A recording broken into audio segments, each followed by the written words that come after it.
feel like it's been a while since we played in Central Florida.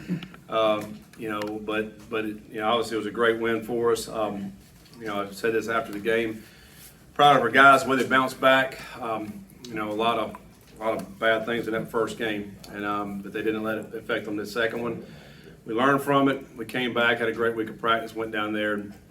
We didn't play perfect by any means. Felt like several plays we left on the field that we could have done better after going back and watching the film. But nevertheless, I think we were second half. The defense came out and really just shut them down and kept them out of the end zone. They missed a field goal.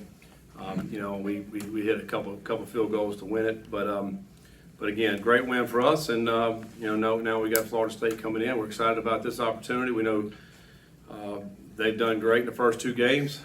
Big win against LSU, and they're playing well. I think Jordan Travis is playing very poised, throwing the ball good. They have some excellent running backs.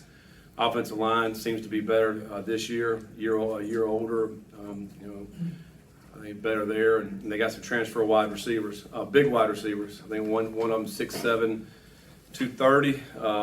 Even their slot receivers, kind of a muscle-bound slot receiver. Physical players out there, and defensively, got some experience back. Both safeties, I think, are really good players. Both D tackles, really big, over 330 and 318. There on the inside, and then impact transfer at defensive end for them. Number 5, I think his last name is Verse. Very good player, and impacted the game. I think he had a blocked field goal against LSU, had a couple of sacks. He's an impact player. So, I think if you look at the special teams, man, really probably won the game against LSU. 2 muff punts LSU had, and then they get block field goal and block extra point. So a huge part of the game. Again, we're excited about playing at home. We haven't been here, I feel like in a long time, and we're glad to be playing here in a normal week as far as time goes and not having that short week. So, we're looking forward to it. So with that, I'll just open it up for questions.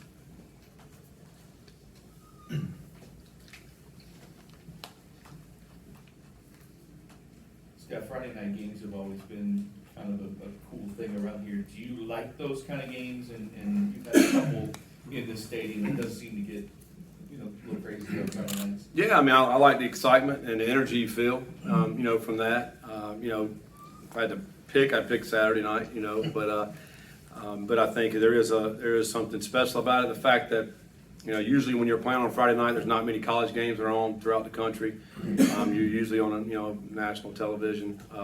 So I think that all that stuff's positive. But again, for me, it's high school is Friday night, and college is Saturday. But we really don't have any control of that. But we like the energy that I think that'll be out there, and hopefully a great crowd here Friday night. Yeah, Scott, your team obviously improved from the. I'm sorry. You mentioned last night before on your coaches show that you turn in a few plays to get clarifications on rulings. What is the process like after that? Do you get an explanation? Have you got an explanation on why it wasn't targeting on forward? On forward? Yeah. Yeah, we do. So what you do, we go through the game, and whether a play was called a penalty or not, we can turn it in, because really we're just trying to learn. You're trying to figure out what they're seeing, what we're seeing. And more than anything, it's that. And we did turn that one in. And you go back and look at the film, and it was a close call. They called targeting on the field. It seemed like they reviewed that forever, and they came back and said no targeting. On the film, their defender hits forward in the face mask with the back of his helmet, not the crown, not the top. And I think that's why they overturned it. And the explanation we got back was that it was the back of his helmet that kind of scraped him. The other thing was the defender kind of went to the sideline. Ford was going vertically. He goes to the sideline and kind of scrapes him. I think if he come right at him like this, we probably would have got it. Again, it was close. It was a very close call. They said they agreed with the non-targeting on that particular play. Again, that things happen fast, and then you go back and they watch it on the replay, and I think actually it goes back to Greensboro. So Greensboro's got it. the targeting thing, we can debate forever. I think, I don't think anybody truly knows what targeting is. I think if you see it, you know it, if it's helmet to helmet, that kind of thing. But that was, I could see why that they didn't make that target. Yeah, your team obviously improved from the first week to the second. What are the points of emphasis or the areas you really feel like you need to improve on this week? Man, we got to get a lot better at just playing more disciplined football, and I think that's the penalties. I think, we've not been good in the red zone offensively. Well, I think we've had maybe 3 or 4 red zone penalties that have knocked us out of that. You get long yardage in the red zone, it's hard to overcome. I think defensively last week, 2 times we jump off sides, one on 4th down, it gives them a first down. The other one on 3rd down, they end up throwing an interception and we're off sides. We just got to play a lot cleaner football. I think, anytime you're going to get these close games, and you don't want to beat yourself. And I think, very easily could have happened last game, and it certainly happened the first game. We turned the ball over and penalties. So we got to play cleaner football. That's just focus and every day of practice, and then continuing to focus throughout the game and not have those things happen to us. Coach, we've seen obviously a lot of tie-outs, a little bit Jalen and Jamar. We haven't seen Travion yet. I was just curious what his status is on potentially carrying the rock. Yeah, I think we'll probably see Cooley this week. I think he'll be back, and he's practiced well yesterday. Practiced hard. I think he'll be in there. I think you'll see probably more Jordan as well. I think he maybe had 3 carries last week. Try to get him a few more carries as well. So, I do think Cooley, will get an opportunity, which he hadn't really in the first couple of games. So I do think he'll be back out. Now with the regular week, you're able to give them a day off. They come back off a win. What's been the demeanor of this team in practice, especially on defense, where there has to be more confidence? Yeah, I thought that yesterday defensively they had a really good day. Still high intensity, flying around. We were in full pads yesterday. I think the energy level way better in this last contest, which we got to continue to bring, and I think that's what we want in practice, and then we did that yesterday. Particularly on the defensive side. The offensive side wasn't as good as the defensive side yesterday, but but again, just having that energy, flying around. I think the sideline was way better in the second game compared to the first. More focus, guys pulling for each other. All those type things we got to continue this week, and then feed off our crowd. I think the one thing the last 2 games, it's been great home field advantages for both of those teams. Anybody that was in both of those stadiums, Syracuse was really loud and disrupted our offense. Same thing with this past weekend. It was a great environment. Definitely an advantage for the home teams there. I think that's why Central Florida, their record's been the way it's been the last 6 years there. So we got to use that for our advantage here as well, to have a hostile environment, hostile crowd. Disrupt the other team. It only takes a few plays, and all of a sudden now they're knocking off the sticks. What Florida State does really well, they've been staying on the sticks. I think they're one of the better teams on 3rd down. I think they're averaging 3rd and 5. If you're averaging 3rd and 5, then you got an opportunity to pick up a lot of first downs. So hopefully we can knock them off the sticks a little bit, and hopefully the crowd here will help that out. Slightly off topic, but 2 things. One, as a former coach and alum of App State, your reaction to them beating Texas A&M, and secondly, as somebody who's been in the business for a while, your reaction and how much the business has changed when you see like a coach like Scott Frost get fired like 3 games into the season. Yeah, I think first of all, it's not surprising that App went and won that game. That program they think they can go play anybody, anywhere, and go win. And they had a great game plan, occupied the ball, and held A&M to 178 yards or 86 yards, whatever it was, and won the turnover margin. So it happened not only at App State. Marshall did it at Notre Dame, Georgia Southern did it at Nebraska. So I think what's happening right now, and it's particularly when you got the transfers. You never, like I heard yesterday, I think Marshall has 24 newcomers coming in. You don't know what kind of team they have. And they go up there and beat a Notre Dame team at their place. So, as far as you mentioned Nebraska and Scott Frost, I don't like it. I don't know what you're accomplishing by firing somebody in week 3, in my personal opinion. Let him finish, his job this year, and if it's not good enough, then toward the end of the year, maybe make a move. But after three games, that doesn't make sense to me.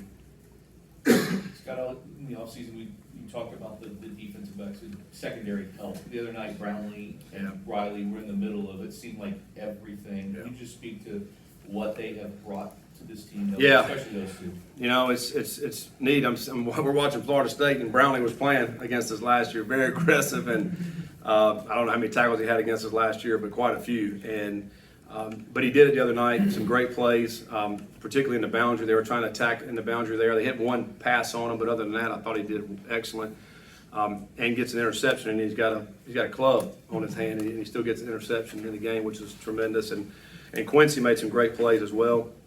Had the interception on the offsides play, then almost had another interception in the game. And I mentioned him in camp, how he's probably has the best hands in the secondary back there making those interceptions. And but yeah, they've been great additions, and it gives us more depth. We're able to move Trey Clark around. We can put him at corner, put him at nickel. Chandler Jones the same way. So I mean, it just gives us a little bit more flexibility in the back end there. And and I think we got to continue to use all those guys in those positions and move them around, utilize their strengths, and put them in position to be able to make plays. And it gives a lot more versatility. Scott, you mentioned on Friday night after the game about just kind of letting him do what he does and, be himself. I guess what's that balance of, wanting him to run and get those yards and be himself, but also still developing him to be that pocket passer and get comfortable there? Well, I mean, he's got to throw the ball better. There's no question. When we had some plays the other night, we could have hit and extended some drives. He was excellent in the run game. Did a great job with that. And it's big plays. I mean, the long touchdown run really, got us into the game there and kind of broke the game open. But we do have to throw the ball better, which is no question about that. I mean, I think utilizing our receivers more, Wiggins more involved, Amari more involved. T. Huddy's getting some opportunities, some touches, but get some other guys involved. Ford, we tried to get Ford involved last week in Central Florida. I think we did a few times, but really, trying to spread that ball out. Braden Smith as well.